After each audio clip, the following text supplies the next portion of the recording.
So, ayan mga, basta lang makaligo kami. Ayan, nakapasok pa kami ng libre ulit. O, diba?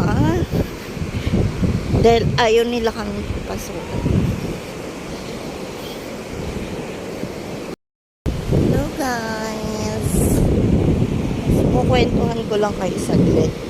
Kahapon galing na kami dito. Fully book. So, fully book ulit. So, ang nangyari yun, nadismaya na naman kami.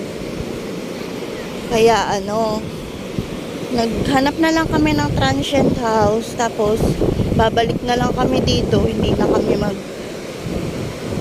meron naman dyan na mga kahuyan na pwedeng pasukan. So, dito tayo sa Kasapsapan Beach ngayon. Grabe, heaven ang tubig. Ang daming wave. Ang ganda. Super. Ayan. Outfit check ng lola nyo.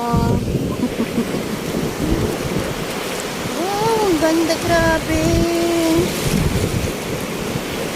Tingnan nga.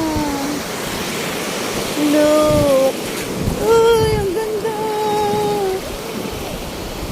Diba? Panalo. Sabi ko nga kahapon, ano ba yan? Naiiyak na naman ako dahil ang ano na naman sayang na naman yung isang araw namin, pero hindi pala. Nagkamali na naman pala ako.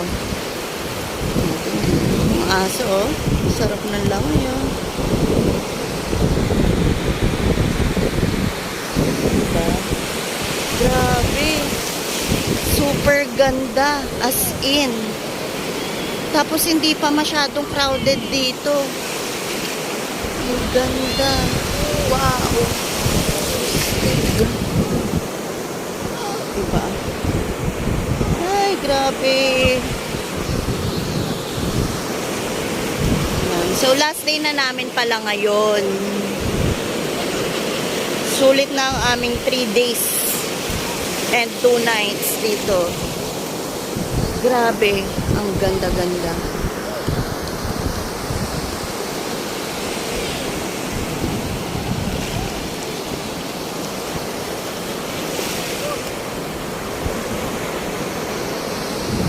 Perfect.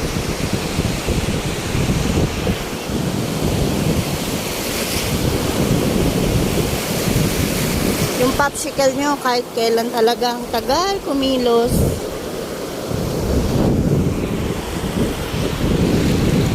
Yes.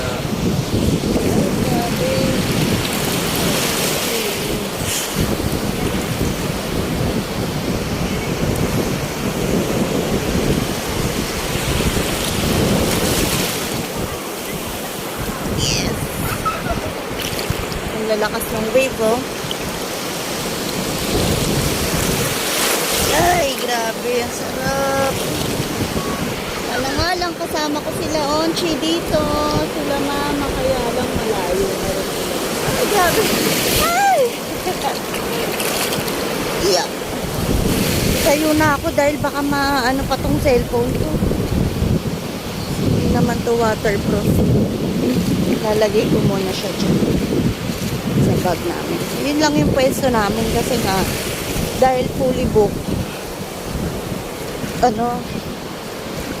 wala na talaga mapwestuhan. Buti na lang may transient house. Kasi nga, punta na lang kami dito sa gilid-gilid ng dagat. At least napasok namin, diba?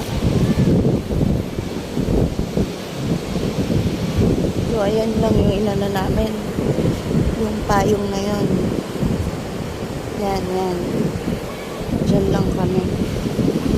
So, mamaya na lang, guys. Na-tour ko na naman kayo sa napakagandang beach dito sa Aurora. Kasiguran, Aurora. Bye!